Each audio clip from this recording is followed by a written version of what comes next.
A 7-year-old boy and his mother are the latest casualties in ethnic violence that's gripped India's northeastern state of Manipur. The more than a month-long violence in the state is primarily between two ethnic groups, the majority Meiteis and the minority Kukis. Potential moves to grant state benefits to the Meiteis sparked protests from the Kukis and led to clashes. The violence threatens to awaken a militant separatist movement at a time that communities are arming themselves for protection. Today, Manipur's ethnic fault lines are plainly visible along this barbed wire. This group of armed villagers from the Meitei community is getting ready to defend itself from attacks by the rival Kuki groups. Every day, the villagers patrol the border that divides the two communities. Should an attack come, they are prepared to hold their position in these makeshift sand bunkers. They keep vigil here day and night. We are not here to attack, but to defend ourselves. K. Haridas Sharma, a retired soldier from the Meitei community, is the leader of this armed group. He has taken on the responsibility of training the men in combat and self-defense. The Kuki tribe attacked us and burnt our houses. They burn and destroy whatever they find. That is why we have taken up arms to stop them. They shoot at us and are trying to eliminate us. While men take up arms in the border areas, women occupy the streets. Hundreds of women armed with sticks assemble here to protest and block the roads. There is no one to protect us. We have no weapons. What will we do with these sticks? The Kuki militants have all kinds of weapons. In India's Manipur state, ethnic strife and violence is not new.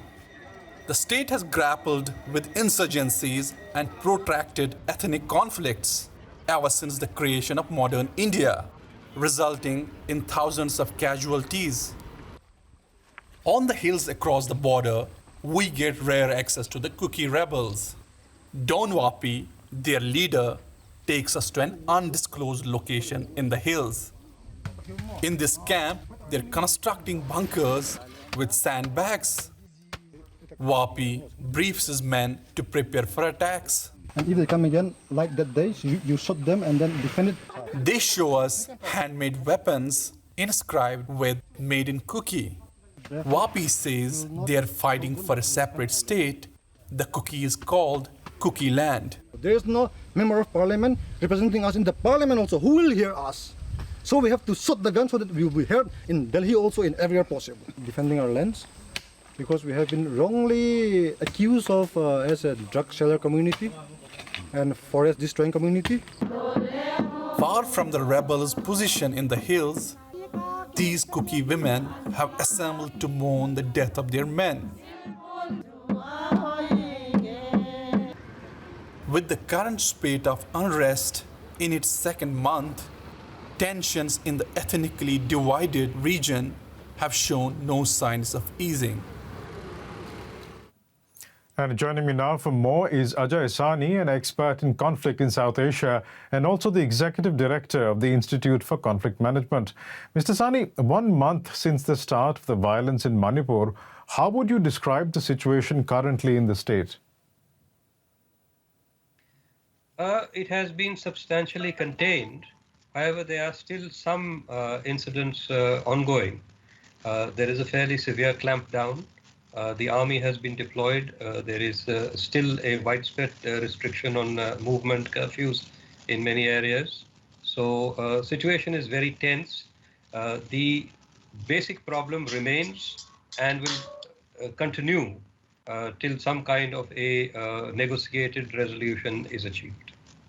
We're also increasingly seeing majority Meitei and minority Kuki communities arming themselves to protect their homes. How dangerous a development is that? Well, obviously it is dangerous because, demographically, numerically, the two communities are, especially if you just take Hindu Meiteis, not the entire Meitei community, and you take the Kuki community, the differences in population are not very large.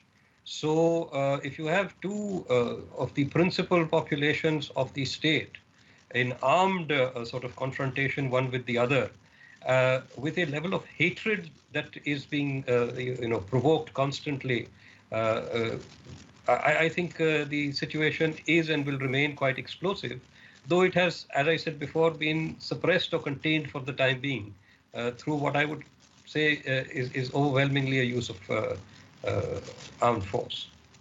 Alongside the hatred, as you described it, there is also distrust between these communities. Manipur has also a long history of insurgency against the government and demands for separate states for ethnic groups. Are we seeing a revival of sorts of this kind of insurgency as well? At this juncture, there is no indication that it is this entire disorders of the current phase are linked to the insurgency. This is something that the Chief Minister has tried to falsely project. He has been contradicted by the Chief of Army Staff, by the Chief of the Defense Staff, and by the Home Minister, the Union Home Minister as well. So this is essentially this allegation that these are insurgents or terrorists, as the Chief Minister chose to describe it, is essentially part of the false narrative and the hate speech that has become characteristic of the situation. Most of the insurgencies in the region, in Manipur in particular, have been substantially contained. Just a small number. Last year, we had a total of just 7 insurgency-linked fatalities. Now, you must compare this with a peak of more than 450 fatalities in the state in the early 2000s. Right.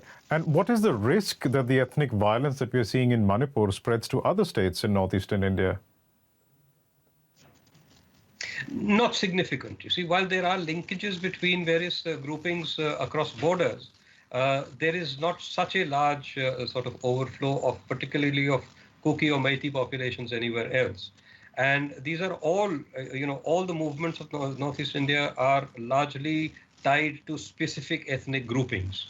While there has been a very long history of collaboration between insurgent groups, it is rare for ethnic conflicts to actually flow across borders, other than in the shape of refugees who may seek to escape one state and into another when ethnic conflagrations go beyond a certain level. You spoke a little bit about, a little while back about a negotiated settlement. I wonder, therefore, how should this situation be controlled? What does the government need to do? Well, at the moment, the negotiated settlement is basically a theoretical construct. Given the levels of, actively provoked hatred, given the kind of polarizing politics that has been part of the state's politics, particularly over the last few years, given the agenda of the ruling party over there, it is unlikely that any effective measure can be really brought about. However, it has been announced that an official peace committee will be established. Let us see what the peace committee can do. This was announced by the Home Minister. Several lesser peace committees have been set up, unofficial peace committees. People are talking. So the whole idea that there is an environment of absolute hatred is not the case.